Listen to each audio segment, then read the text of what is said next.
Hello, students. This is Professor Del Russo, and this is a Children and Justice mini podcast, which gives you an overview of the criminal trial. The first thing that happens is jurors are selected from within the county, and they are assembled in what's called a jury assembly room. A subgroup of those jurors are called over to the criminal courthouse where the trial is going to take place. The jurors are provided a questionnaire and they have to answer that questionnaire, which has a number of questions to kind of narrow the jury pool down. Some of the common questions might be, can you be here for more than 1 week? Do you have any special issues that might cause you not to be fit to be a juror? And similar questions. There are a few dozen of them, and once those questions are answered, they're reviewed by the court and the jurors can be narrowed down to a more manageable pool.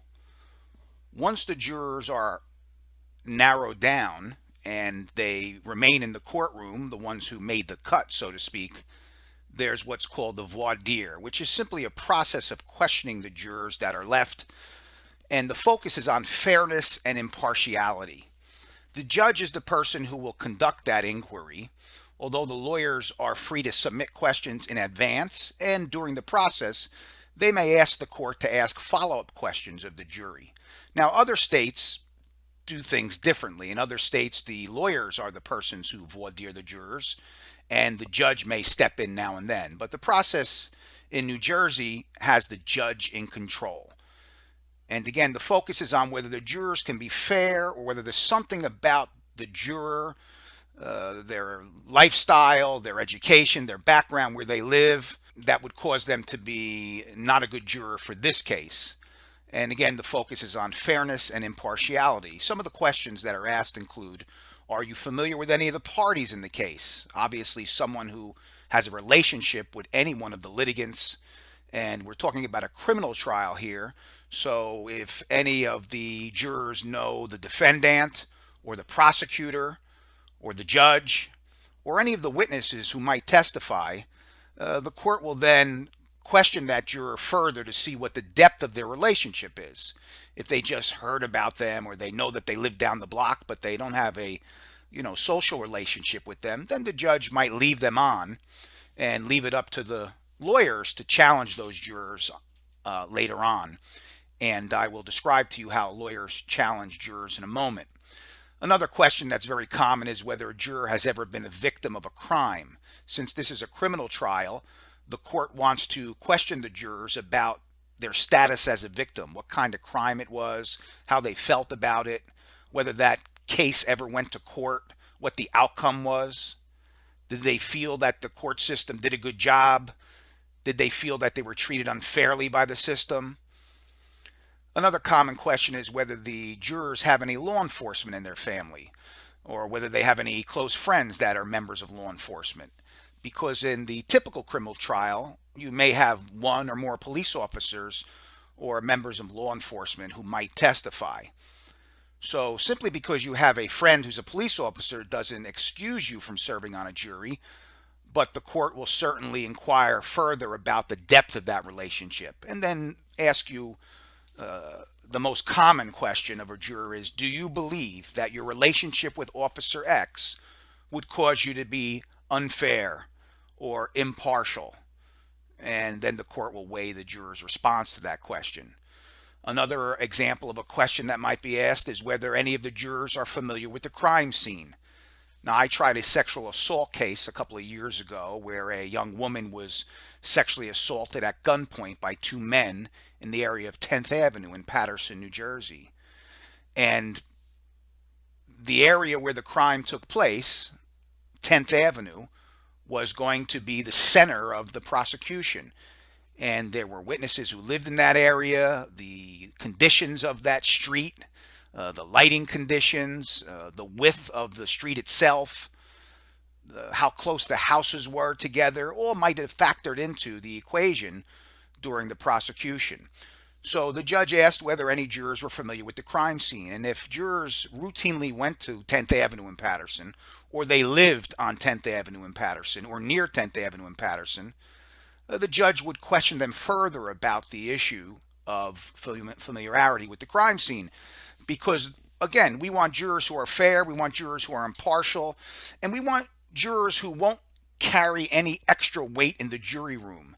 The role of the juror is to rely upon the evidence that's produced in the trial and determine what the facts are. The judge will then tell them the law. They will apply the facts as they decide them to the law as the judge instructs them, and they'll come to a conclusion. They will make a decision about whether the prosecution has proved their case beyond a reasonable doubt and thus convict, or the prosecution has not proved their case beyond a reasonable doubt and then acquit. So familiarity with the crime scene is a common question. There are many other questions. All of the questions are directed at whether the jurors can be fair or impartial, or whether they have any superior knowledge about anything in the case. For example, if the case involves psychological issues, if a juror was a psychology major or a graduate student in psychology, the court and the lawyers would want to know that, because then they could bring their specialized training into the jury room with them and have an advantage over the other jurors. And that's not what the system wants. The system wants all jurors to be on the same level of understanding and comprehension of the facts, and not bring any superior knowledge of the facts or issues into the jury room with them. So while they might be a good juror in any other case, because there are psychological issues in this case, the judge might excuse them depending upon the nature of their psychological training. Each side gets a fixed number of challenges. And when I say each side, the prosecution gets a certain number of jurors that they can challenge without telling the court any reason at all. The defense gets a certain number of challenges where they can excuse jurors for no reason at all. You know, some prosecutors think that women who wear hats tend to be more conservative. Very few women wear hats anymore, but back in the day, women would wear hats in the 50s and 60s. And when I was first learning my skills, I had talked to the judge that I worked for right out of law school. And he had told me about his feelings of women in hats. You might see a man walk in with the New York Times, and that might cause you to draw certain conclusions about how he might look at your case. On the other hand, another guy might walk in with the New York Post, and you're going to draw certain conclusions about that person. But it is not an exact science. Certainly we draw these conclusions, and I would suggest that we're probably wrong most of the time. But after you pick a few juries in your career, you begin to get a sense about people, just watching how they walk, watch how they respond to the judge's questions, and you begin to make somewhat informed decisions about who might be better for your case or not so good for your case. Now, the typical allotment is what's called a first-degree crime, and it varies depending upon the nature of the crime. But the typical allotment is what we call 12 and 20. That is, the prosecution gets less challenges than the defense. They get 12 challenges, and the defense gets 20 challenges. Again, these challenges do not have to be supported by a reason. You simply say something like this: Your Honor, with the thanks of the court, please excuse juror number 17, Mrs. Jones. Thank you very much. And then the judge will ask them to step down, and another juror will take their place, and the process of voir dire, or questioning the jurors, will continue. One thing you need to be mindful of: constitutional issues might arise during jury selection. Lawyers, in exercising their 12 and 20, in exercising their challenges, cannot challenge a juror for race, gender, and religion. Now, this may have expanded a little bit since I was picking juries. Nevertheless, race, gender, and religion are constitutionally protected classes. In fact, if you are suspected of excusing jurors simply because they're a woman or a man, or because they're African American or Hispanic or Arabic, or because they're Christian or Jewish, if you are suspected of unconstitutionally challenging jurors, then the court has a Gilmore, they call it a Gilmore hearing, and the judge will question the prosecutor or the defense lawyer about the basis for their challenge. And the judge would make a decision about whether you were engaging in an unconstitutional pattern of challenges or whether it's okay and you can go forward. You have to have a non-suspect challenge, a non-race or a non-gender or non-religion basis for your challenges, and you need to explain yourself well. Now, 14 jurors or more are selected depending upon the nature of the trial. If the trial is expected to take 3 to 4 months, well, then you're going to impanel 16 jurors, maybe 18 jurors. And the reason is because if any one of those jurors gets sick, or for whatever reasons the jurors can't attend on a particular day, that juror has to be replaced. We've had jurors get in accidents. We've had jurors fall asleep during the testimony. Of course, we've had jurors get sick. We've had jurors miss planes because they had a snowstorm during a break. So the one thing you don't want to do is wind up with less than 12 jurors. You need 12 jurors in a criminal case. And if you wind up with less than 12 jurors, the case has to be dismissed. In the state of New Jersey, and under our Constitution, you need a minimum of 12 jurors to make a decision in a criminal case. Now, in order to prove the case, the prosecution has to prove the case beyond a reasonable doubt. That's called the burden of proof. And you may have heard of the burden of proof in other contexts in child protection before. And in fact, in the child protection litigation lecture, you will see that the burden of proof in a child protection case, when the DAG goes to court in order to support a DIFUS Dodd action, a child's removal, you have the initial hearing where you have a minimum amount of proof that has to be provided, but then you have the fact finding. And in the fact finding, in civil court, in family court, the burden of proof is preponderance of the evidence. And I describe it as 51%, or a little bit more than half. Not in the criminal courts. The criminal courts require proof beyond a reasonable doubt. It is the most rigorous burden of proof in all the law. And what I've reproduced for you in these slides is the definition of beyond a reasonable doubt. And this is taken from the criminal court charge. In other words, there is a list of things that the court has to tell jurors just before they go deliberate. They're called jury instructions, and I'll talk about them a little bit more in a second. But this is the definition of reasonable doubt that the judge tells the jury when they're about to make a decision on a case. And he'll say, ladies and gentlemen, a reasonable doubt is an honest and reasonable uncertainty in your minds about the guilt of the defendant after you have given full and impartial consideration to all of the evidence. A reasonable doubt may arise from the evidence itself or from a lack of evidence. And what that means is, the prosecutor is going to put on evidence, witnesses, physical evidence, reports, experts perhaps, and the jury may say, well, all of that evidence still leaves doubts in my mind. I wish they had some fingerprints, or I wonder why they didn't have a video recording. This happened on the street in the center of town where there are video cameras. Now, a good prosecutor might explain why they couldn't get video evidence, but if a prosecutor doesn't mention it, or a jury or jurors say to themselves, I don't buy it, or it doesn't really matter to me, there's not enough evidence, I wish there was more. So a reasonable doubt can arise from the evidence itself. I didn't believe that witness who said that he saw the mom shake the child in front of the Kohl's department store. He was too far away. He's got a criminal record. I just didn't buy it. So that doubt, if that was an important witness, might arise from the witness's testimony itself. On the other hand, a juror or jury can conclude that there's reasonable doubt because the prosecution should have had more evidence. There were no fingerprints. There was no eyewitnesses. There was only the testimony of the victim. I'm not satisfied. There's a lack of evidence. The court will also tell the jury, in this world, we know very few things with absolute certainty. In criminal cases, the law does not require proof that overcomes every possible doubt. Proof beyond a reasonable doubt is proof, for example, that leaves you firmly convinced of the defendant's guilt. So, as I said earlier, beyond a reasonable doubt is the most significant burden of proof within our law. You have prima facie evidence, which is just a minimum of evidence.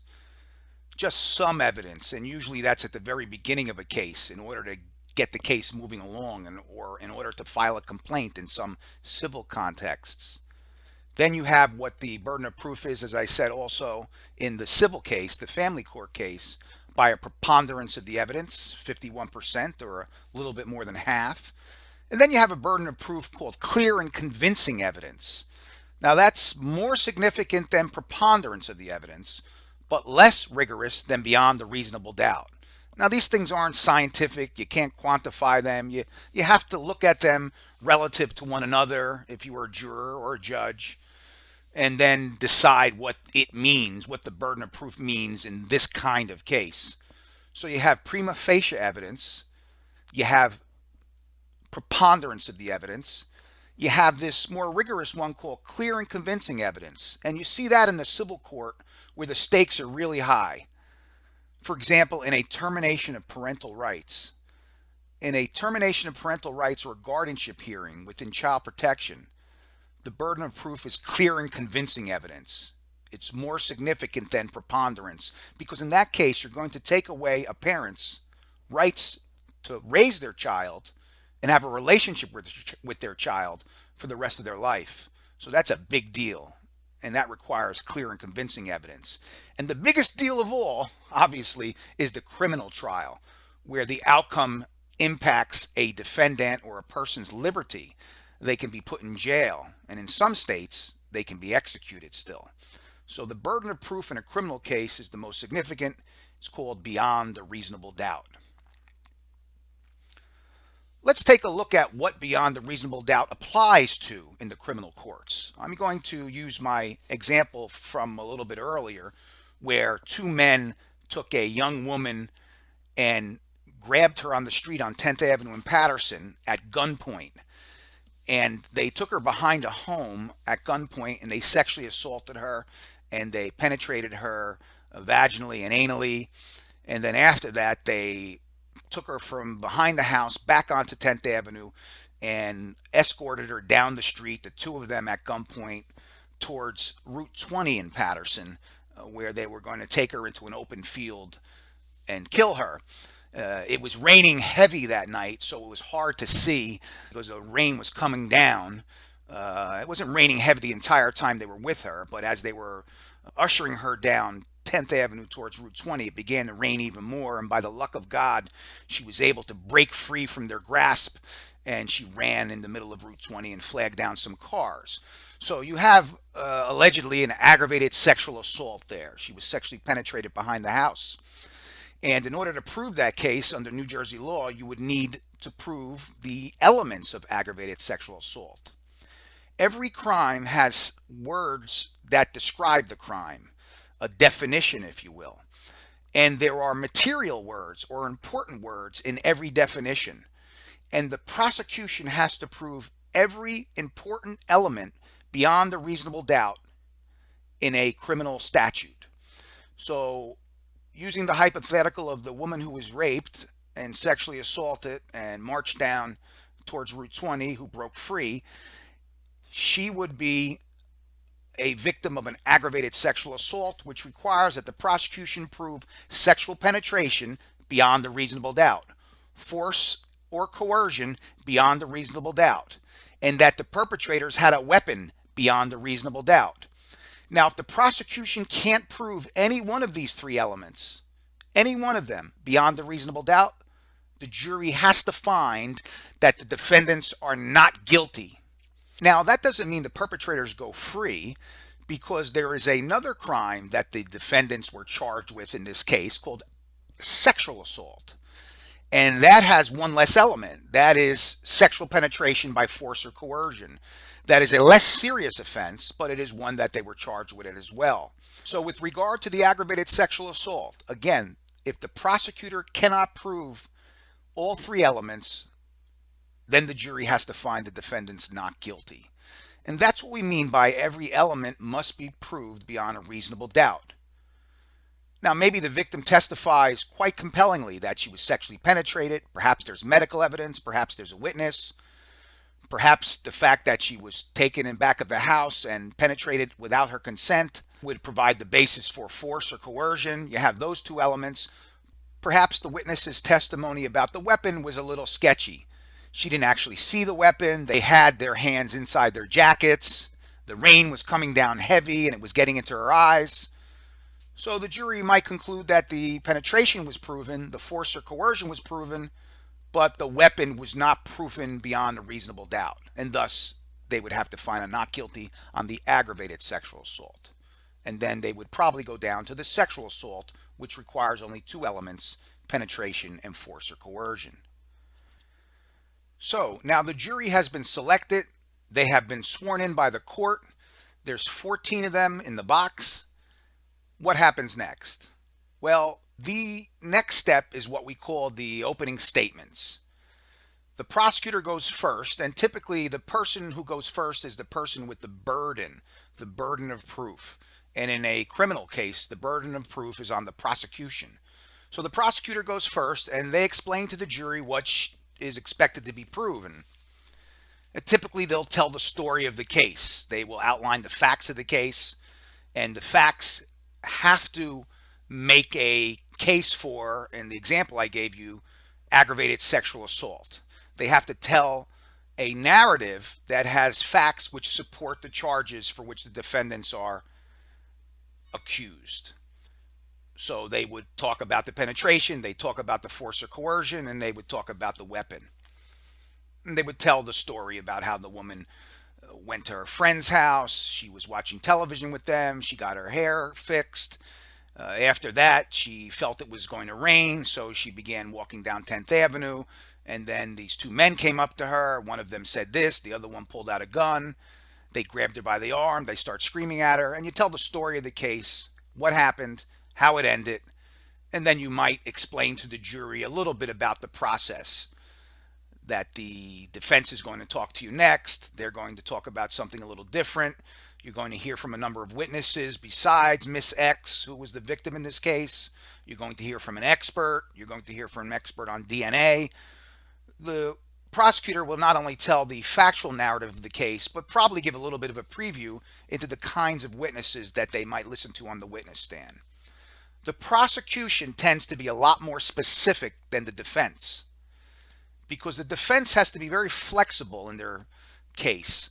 They have to see what the prosecution says, what the prosecution does, how good the witnesses are, because they have no burden at all. So they listen. If the prosecution's witnesses are not that good, if they're not persuasive, they may decide to put no evidence on at all and simply argue that the prosecution hasn't made a case.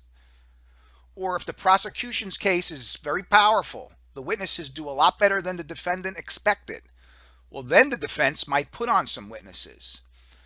So the defense never knows how things are going to unfold. So they tend to keep it very close to the vest and be very general in their opening statements. They will talk more about the process than the facts, and about the Constitution, and about how important this case is, and about how the stakes are so high for their client. They'll tell the jury, ladies and gentlemen, the prosecution has the burden of proof. They have to prove their case beyond the reasonable doubt, and they'll highlight that beyond the reasonable doubt. They want it to sound severe and significant. They want to put that in the jury's head right away. So they'll emphasize that. The prosecution has the burden to prove every element beyond a reasonable doubt.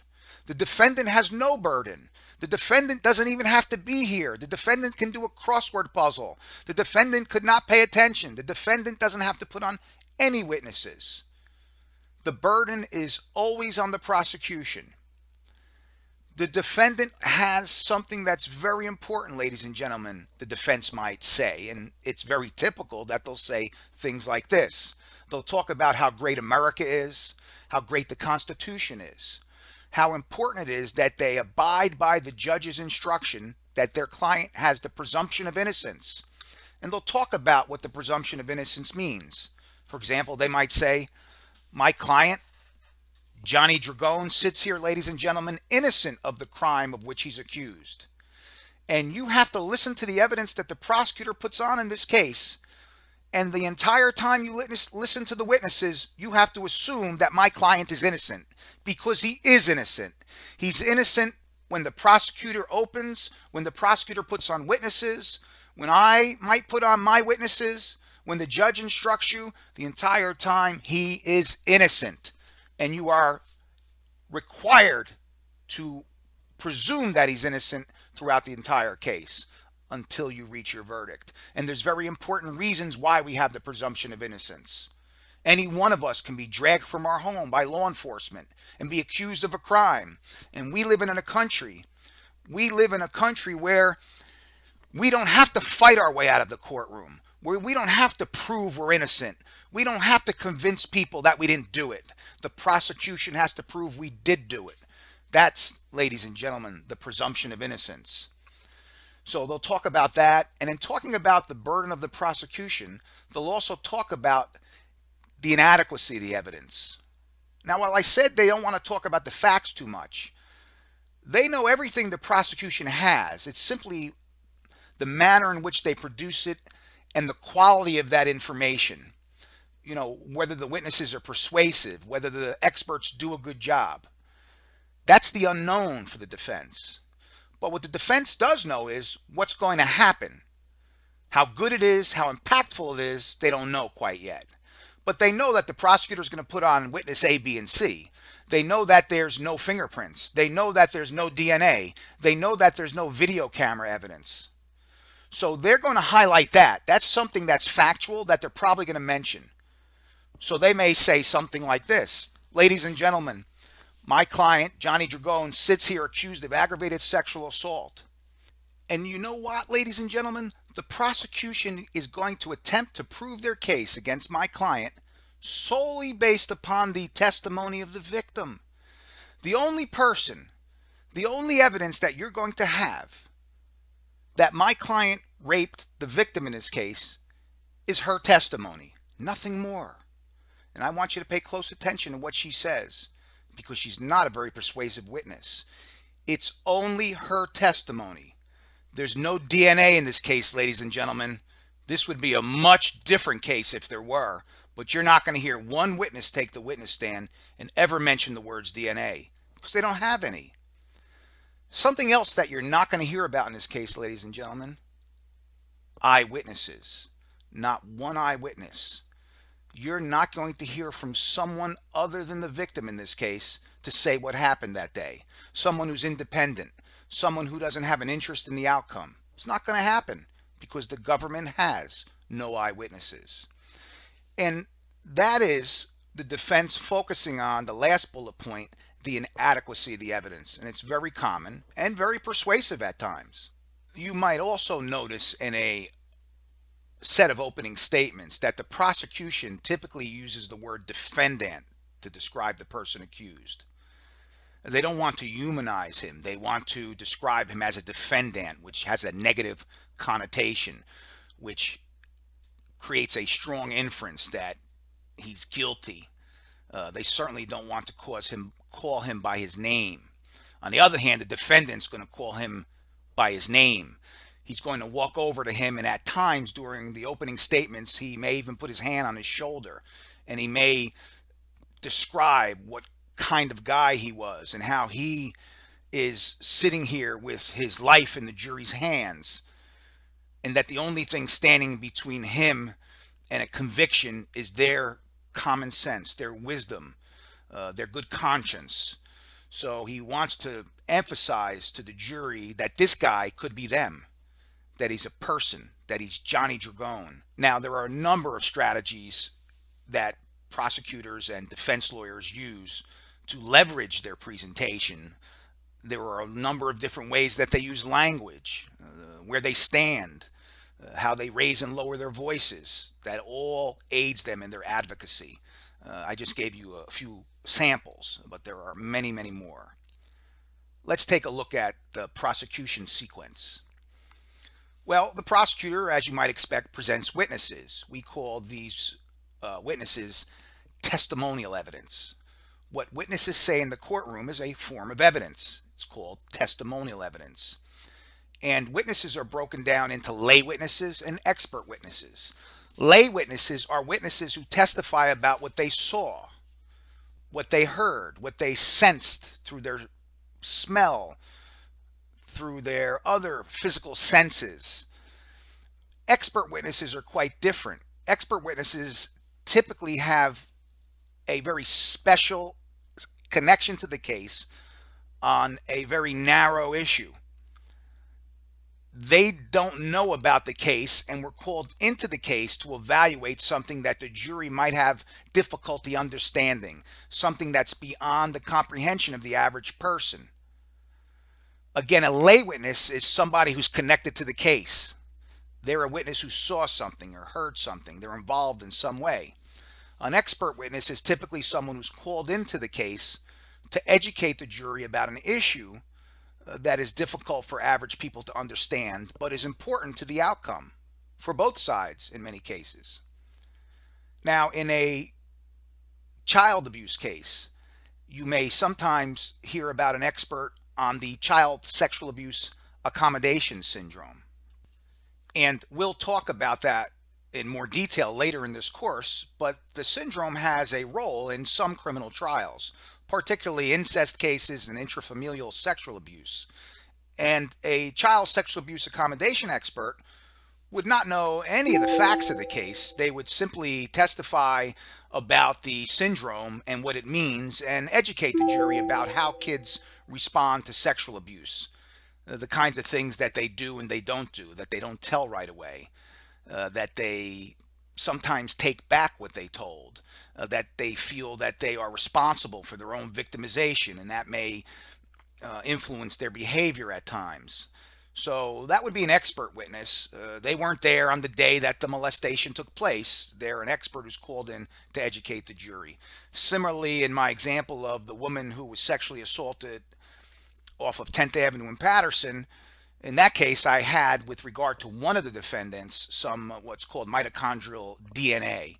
So I brought in an expert on DNA to explain that there were samples taken from the woman's body on the day of the sexual assault, that those samples were analyzed at a lab, and what the conclusions were, and that the DNA in the physical evidence recovered from the victim matched the DNA recovered from the swabs of the defendant.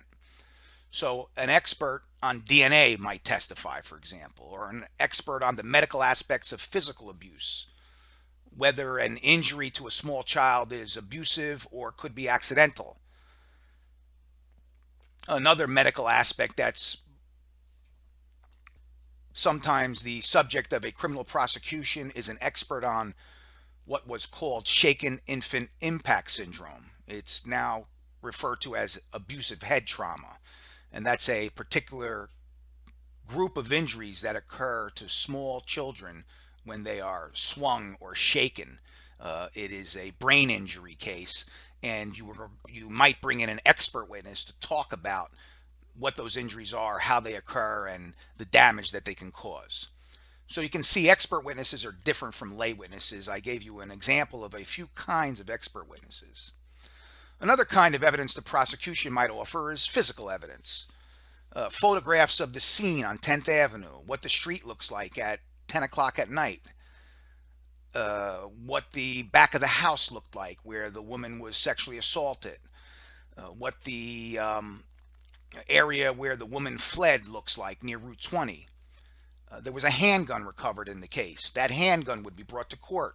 Someone would testify that they recovered the handgun from one of the defendant's apartments. It wasn't an apartment. He was living in someone's garage, but it was recovered within his control. And then the handgun would be produced, and it would be part of the evidence. And the jury would get to look at it, and they would take it into the jury room once it was disabled. Some judges might not let it in the jury room. It all depends. They may keep it out of there unless the jury wants to see it, and then they would have the sheriff's officer deliver it under strict conditions. But it's evidence, and that's called physical evidence. That's different from testimonial evidence. That's something that's tangible that the jury can take with them in the jury room and share, and it has to have some nexus or connection to the case.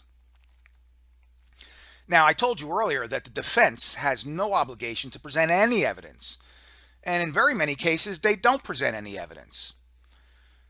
When they do present evidence, in some cases, the defendant might testify. The defendant does not have to testify. Under our Constitution, under the Fifth Amendment of the Federal Constitution and the New Jersey Constitution, you have the privilege against self-incrimination. And that not only applies when someone's arrested. You are familiar with what's called the Miranda warnings from Miranda versus Arizona, which is a famous federal court case. Well, the Miranda warnings tell an arrested who the government might want to question that they have a right to remain silent and that they have a right to an attorney. Well, that right to remain silent applies not only when the defendant's arrested, but it applies the entire time that they're prosecuted. At every stage of the prosecution, the defendant has no obligation to say anything. And more importantly, the fact that the defendant said nothing at the time of the arrest and says nothing in the courtroom during the trial cannot be used against them. Now, reasonable people might say, well, if he didn't do it, let him get up and say he didn't do it. The fact that he doesn't take the stand or the fact that he doesn't tell his side of the story makes me skeptical of him. That makes me think that he may have done it, and I'm going to think about that when I make my decision about guilt or innocence. You can't do that. It's very important that that does not happen. And in fact, when I told you earlier that at the beginning of jury selection, jurors are asked a number of different questions. Sometimes they're asked whether they respect that constitutional protection, whether they can decide a case and agree with the constitutional requirement that the defendant has no obligation to testify. So during the defense's case, the defendant may or may not testify. Now, if he doesn't testify, at the end of the case, when the jury's not around, the judge will ask the defendant and his lawyer whether the defendant wants a special instruction for the jury, whether the defendant wants the judge to tell the jury and remind them that the defendant has no obligation to testify. He didn't testify in this case, and you are absolutely not allowed to use that in any way, shape, or form, either for the defendant or against the defendant. The fact that the defendant did not testify should not factor into the jury deliberations at all. You know what? Some defendants say, I don't want that instruction. And the reason is they think that it highlights the fact that the defendant didn't testify. Despite the strong admonition from the court, some defense lawyers feel strategically that that admonition hurts more than it helps. Even though the judge is very powerful in delivering that rule, some defense lawyers think that that highlights the fact that he didn't take the stand and the jurors aren't going to pay attention to it like they're supposed to, and they're going to say, hey, you know what, that reminds me, he didn't take the stand. So some defendants say, I don't want that instruction, and that's their privilege. The defense can also present experts to counter the prosecution experts. The prosecution might have a DNA expert, or weapon on the operability of guns, or an expert on child sexual abuse accommodation syndrome, or abusive head trauma. Well, the defense can hire their own experts, and those experts can testify for the defense and present an alternate argument about whatever it is the prosecution suggested through the use of that witness. Now, defense cases tend to be much shorter than the prosecution case for reasons that kind of make sense if you think about it. Prosecutor has the burden of proving the case. They need to put on witnesses about every element of the allegations. So necessarily the prosecution is going to be more lengthy than the defense. And if the defendant doesn't testify, the defense case can be really short in duration. Each side can also offer rebuttal evidence.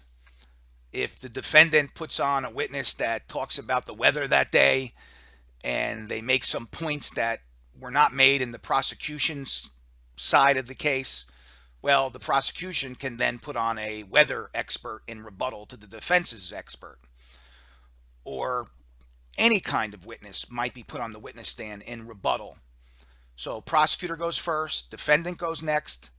Sometimes the prosecutor might put rebuttal evidence on, and then sometimes the defense might put what's called surrebuttal, or rebuttal to the prosecutor's rebuttal. It sounds kind of time consuming, but it doesn't happen that often, rebuttal testimony. When it does, it's very precise, and the court keeps it precise. The rules are very specific about what can be used as rebuttal evidence. You can't put on evidence that you simply forgot. It has to address a significant issue that the defendant brought up that you could not have anticipated in the prosecution in chief. So once all the testimony occurs, you have the closing arguments.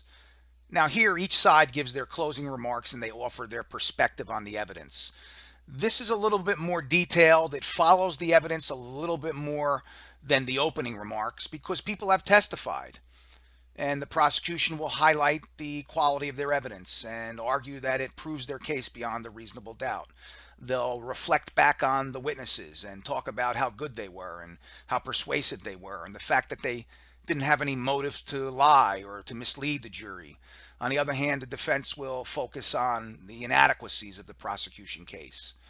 And this is called the closing arguments. After the closing arguments, the judge instructs the jury. Remember, I said earlier that the jurors are the judges of the facts. That when the prosecutor puts on evidence, and maybe the defense, the jury sifts through all that evidence and they make conclusions about the information that they heard. They make what's called factual conclusions. But they can make all the conclusions they want, but if they don't know how to apply the facts to the law, they really can't make a decision, right? So at the end of the case, the judge tells the jury what the law is that governs the case. We call that the jury instructions. So the last thing that happens during the prosecution is the judge instructs the jury. Now, I've given you an example of one little bit of instruction. Instructions can go on for hours in some cases. Sometimes the judge might take a break, the instructions are so long. Sometimes jurors might want to hear instructions again, especially when they're deliberating. They might ask the court to reread instructions. Instructions are that important. And they run the gamut from describing what a weapon is under our law, from describing what the term force or coercion means. Remember, you learned about the MTS case, and force or coercion doesn't mean what the average person might think it means. It means the absence of the free and affirmative permission of the victim from the perspective of a reasonable person in the defendant's shoes. It doesn't require actual force. So force or coercion is something that the judge will explain to the jury in great detail. And as a prosecutor, I would always focus on the MTS definition because that's something that the jury may not appreciate. They may think you need actual force, and you don't. But the example I gave you in this PowerPoint slide is about circumstantial evidence. This is a tool for jurors to draw conclusions about witness testimony or about other facts that may have occurred during the trial or other information. So this is right from the New Jersey jury charge on what circumstantial evidence means. And I'll recite it to you. The judge will tell the jury, ladies and gentlemen, evidence may be either direct or circumstantial. Direct evidence means evidence that directly proves a fact without an inference and which in itself, if true, conclusively establishes that fact. On the other hand, circumstantial evidence means evidence that proves a fact from which an inference of the existence of another fact may be drawn. Then the judge gives this example, which is from the jury charge. The problem is proving that it snowed at night, ladies and gentlemen. Here are examples of direct and circumstantial evidence to prove the fact that it snowed last night. Direct evidence would involve a witness who came to court and testified that they watched it snow during the night, that they observed snow falling during the night. If a witness came in and testified to that, that would be direct evidence that it snowed during the night. On the other hand, if that same witness came in and instead said that before they went to bed, they looked out their window and there was no snow on the ground, they then went to sleep, and when they arose in the morning, it was not snowing, but the ground was covered with 4 inches of snow. Now, the first example goes to prove the fact that the snow fell during the night. It directly goes to prove the fact that the snow fell during the night. While the latter example of circumstantial evidence establishes facts from which the inference that it snowed during the night can be drawn. So that's just one example of an instruction that the jury might be given so that they can evaluate the evidence in an informed and legal way. Now, there are many instructions. I also referenced the MTS instruction, which is a very important one in acquaintance rape and sexual assault, where the judge would instruct them on the definition of force or coercion. But all of the prosecutor's elements, all of the allegations are defined in great detail so that when the jury goes in the jury room, they can make an informed decision about the guilt or innocence of the defendant. And I shouldn't say innocence, about the guilt or non-guilt of the defendant. So, after the judge instructs the jury, the last thing that happens is jury deliberation. Jury deliberation. Now, remember I said that sometimes jurors get sick, or sometimes they get in accidents, or sometimes jurors fall asleep or whatever, and they have to be removed from the case. So typically we impanel, we put more jurors in the jury box than are necessary to decide the case.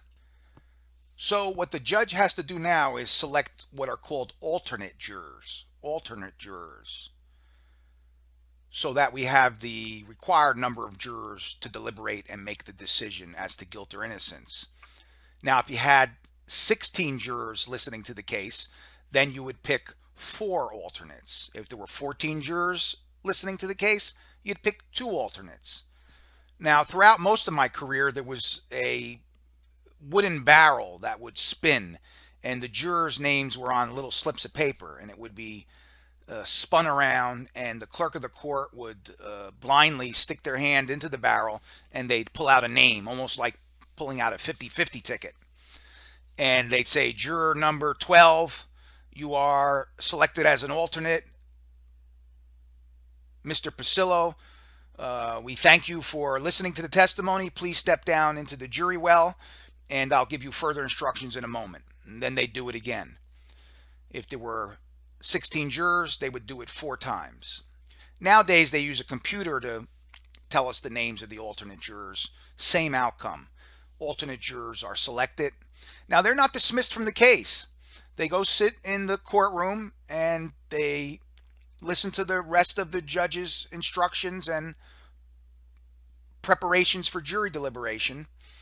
And then while the jury deliberates, they go to the cafeteria, they go to the jury room and watch television. They have to stay on the courthouse property. They can't go to downtown Elizabeth or Patterson or Camden. They have to stay in the courthouse, and they have to be easily accessible. Now, with the ubiquity of cell phones, I imagine they can go a little bit further away from the courthouse, but they have to be able to come back within 5 minutes. And the reason is, anytime juries who are deliberating have questions, the alternates have to come back and listen to the question. And that's something that might happen. While the jury's deliberating the case, they may say, you know what, we really don't understand what it means to force someone in a sexual assault case. We heard the instruction earlier, but we want to be re-instructed on force or coercion.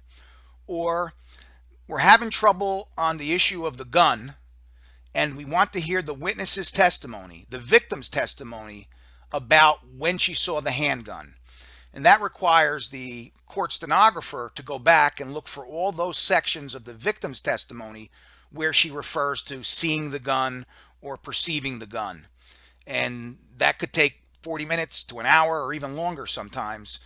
Once that testimony is narrowed down, the stenographer will read it back to the jury. Now, that's a very involved process. The lawyers sometimes argue about what the jury means by the note, what exactly the jury should be given. So this can be a little bit disruptive to the deliberations, but it's important that it happens. Juries have all kinds of questions that might arise. And depending upon the makeup of the jury and the sophistication of the issues involved, there may be more or less questions during jury deliberations. But those alternates have to come back and listen. Because if at any time during deliberations, a juror cannot proceed, they get sick, all of the reasons why someone might not be able to proceed, then that juror is dismissed and one of the alternates is selected to replace the juror who has to leave.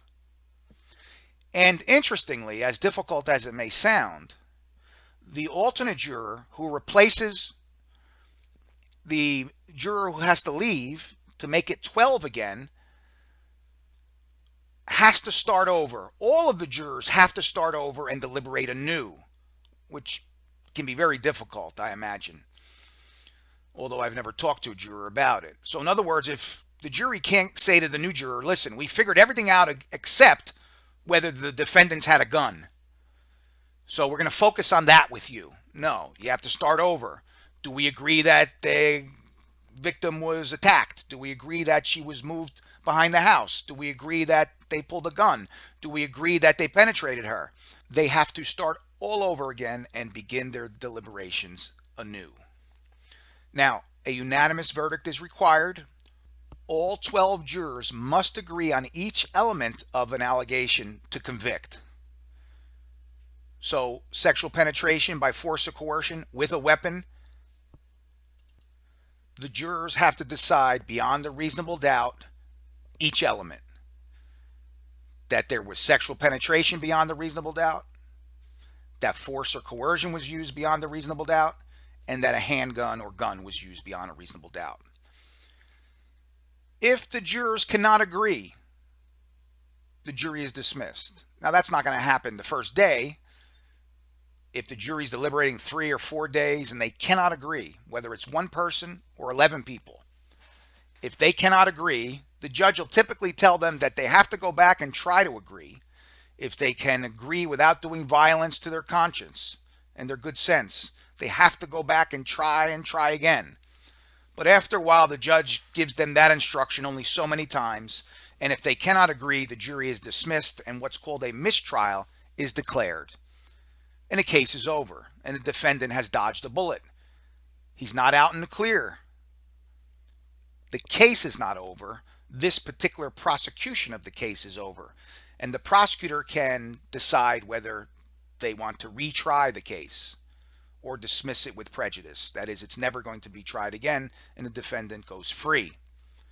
Now, in child abuse cases, as you can imagine, a mistrial is very, very bad news, because you have a small child testifying, and it typically involves their father or their stepfather or someone they love or trust. And the last thing that you want to do is do it again. So you have to think long and hard about the pros and cons of retrying the case. But it can be done, and most times it is done, because the facts are that important. Now, if all 12 agree on not guilty, then the case is dismissed. The defendant cannot be tried again. The Constitution of the United States and of New Jersey protects criminal defendants from multiple trials on exactly the same issues. That's called a double jeopardy protection.